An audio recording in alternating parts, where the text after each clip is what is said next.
आप सभी को पता है कि अभी हाल ही में 23 लाख स्टूडेंट के सपनों पे पानी फेर दिया गया। जी हाँ, मैं बात कर रहा हूँ नीट एग्जाम में हुए स्कैम के बारे में। आज इस वीडियो के अंदर मैं देश के हर उस बच्चे के बारे में बात करना चाहता हूँ जो अपने भविष्य के लिए दिन रात मेहनत करते हैं, बट उनको बिल्कुल भी भनक नहीं थी कि उनके पीछे कितनी बड़ी साजिश चल रही है। मैं आपसे प्रॉमिस करता हूँ, अगर आपने इस पूरी वीडियो को एंड तक वॉच कर लिया तो आपके सामने कुछ ऐसे पॉइंट निकल के आएंगे जिनको सुनने के बाद आप भी घबरा जाओगे। हम सभी को पता है कि हमारे देश के स्टूडेंट के ऊपर आज के टाइम पे कितना प्रेशर है, कभी अच्छे कॉलेज को लेके, कभी कंपटीशन को लेके, तो कभी अच्छे कॉलेज में सीटों को लेके। और इन सभी के बाद भी आज के टाइम पे पेपर लीक होना, खराब तरीके से पेपर होना, यह आम बात बन चुकी है। आपने पीछे हिंदुस्तान टाइम्स की न्यूज में देखा होगा कि 11 मई 2024 को पटना पुलिस में 13 लोगों को गिरफ्तार किया गया था, जिसमें वो स्टूडेंट से 30 लाख से 50 लाख रुपए तक ले रहे थे पेपर लीक करवाने के लिए। इतना ही नहीं, गुजरात में भी 10 मई को 4 लोग पकड़े गए हैं। और इसमें सबसे शर्म की बात यह है कि इन 4 लोगों में से एक स्कूल टीचर था, एक एजेंसी ओनर था और एक बीजेपी का नेता था। तो आप आइडिया लगा सकते हो कि हिंदुस्तान में भ्रष्टाचार किस लेवल पे बढ़ रहा है। जिन लोगों को देश के भविष्य की कामना करनी चाहिए, वो लोग देश के भविष्य को खराब करने में तुले हुए हैं। बीजेपी के नेता, स्कूल टीचर और जो एजेंसी पेपर करवाती है ना, वही एजेंसी के ओनर लीक करवाने में लगे हुए हैं। इतना ही नहीं, द इंडियन एक्सप्रेस की टीम ने बताया है कि पिछले 5 साल में 41 अलग अलग पेपर लीक हुए हैं, जिनकी वजह से 1.4 करोड़ जॉब सीकर की लाइफ खराब हुई है। और इन्हीं की वजह से अपने हिंदुस्तान में बहुत सारे सुसाइड के केस देखने को मिलते हैं। अभी वापस टॉपिक पे आते हैं। नीट यूजी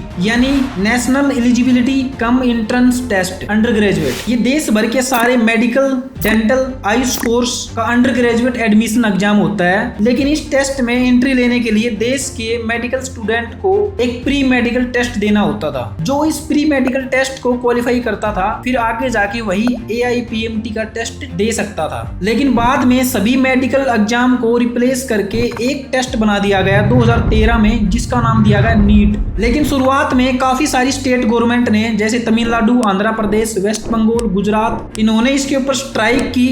लेकिन बाद में 2016 में पहली बार नीट का एग्जाम हुआ। पहले 3 साल के नीट के एग्जाम 2016, 17, 18 को CBSE ने अटेंड किया। लेकिन 2019 के बाद में सारे एग्जाम को अटेंड करने की जिम्मेदारी NTA को दे दी गई। इस पूरे स्कैम में मजे की बात तो ये है कि एग्जाम स्टार्ट होने से पहले ही इसमें स्कैम होने वाला है 110%, इसके लक्षण पहले ही दिख गए। बट फिर भी अपने देश की जनता इतनी भोली भाली है, इसको इग्नोर कर दिया गया। स्टूडेंट को पूरा 1 मंथ का टाइम मिला इस एग्जाम में अप्लाई करने के लिए, वो अपना फॉर्म फिल कर सकते हैं। हुआ कुछ ऐसे था कि 9 फरवरी 2024 को इस एग्जाम में फॉर्म फिल करने की डेट घोषित की गई और लास्ट डेट दी गई थी 9 मार्च की। लेकिन उसके बाद 10 अप्रैल को, यानी कि ठीक 1 मंथ के बाद में दोबारा से फिर उस लिंक को ओपन किया जाता है न्यू फॉर्म फिल करने के लिए। अब यहाँ से असली स्कैम स्टार्ट होता है। जब पीछे अपने बच्चों को 1 मंथ का टाइम दिया था और उसके बाद में 1 वीक का टाइम और बढ़ा दिया गया था, तो उसके बाद में बिना नोटिफिकेशन दिए 1 मंथ के बाद दोबारा से फॉर्म फिल करने वाला लिंक ओपन करने का मतलब क्या बनता है।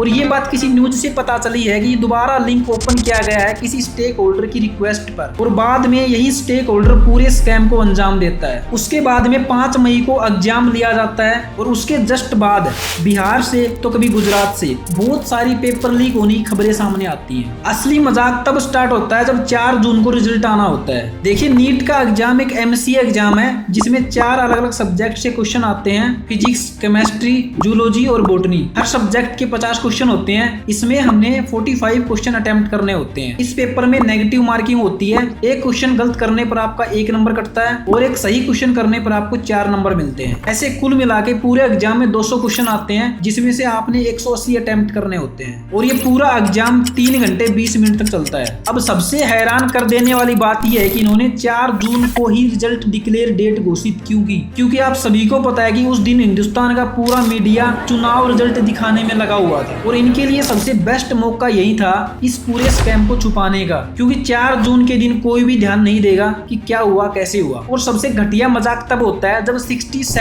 बच्चों को NTA की ऑफिशियल वेबसाइट पर ऑल इंडिया रैंक 1 दिखाई जाती है और सभी स्टूडेंट के 720 मार्क्स शो किए जाते हैं। बट अगर आप पीछे का रिकॉर्ड उठा के देखते हो तो 2023 में सिर्फ 2 लोगों ने टॉप किया था।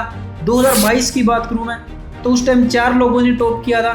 बट 720 यानी कि फुल मार्क्स किसी को भी नहीं आए थे। और अभी ऐसा क्या हुआ कि 67 बच्चों के 720 मार्क्स आ गए। ये सब होने के बाद जब एनटीए से पूछताछ की गई तो उन्होंने कुछ ऐसे रीजन दिए। पहला रीजन उन्होंने ये दिया कि अब की बार एग्जाम बहुत इजी था। सेकंड रीजन उन्होंने ये दिया कि अब की बार पिछले एग्जाम से 3 लाख ज्यादा स्टूडेंट एग्जाम दे रहे थे। और लास्ट रीजन एनटीए ने ये दिया कि जो स्टूडेंट पढ़ाई में अच्छे थे हमने उनको अपनी साइड से कुछ ग्रेस मार्क्स दिए हैं जिनकी वजह से नंबर बढ़े हुए हैं। लेकिन इन सभी के बाद जब स्टूडेंट से पूछा गया तो उन्होंने बताया कि ऐसा कुछ नहीं है, अब की बार का एग्जाम बहुत टफ था। इस एग्जाम में उन्होंने काफी क्वेश्चन ऐसे डाल रखे थे जो 4 साल पहले की एनसीईआरटी बुक में थे और अभी फिलहाल उनके आंसर चेंज है और इन्होंने आंसर की तैयार की है 4 साल पहले की बुक एनसीईआरटी से उठाकर। और इसी के साथ में कुछ स्टूडेंट का ये भी कहना है कि हमको एक न्यू ओएमआर शीट दी गई थी जिसमें नंबर अलग थे, यानी उनके स्कोर बोर्ड में नंबर कुछ और थे और उनकी ओएमआर शीट में नंबर कुछ और थे। जैसे कि एक 18 साल की स्टूडेंट है अर्शिता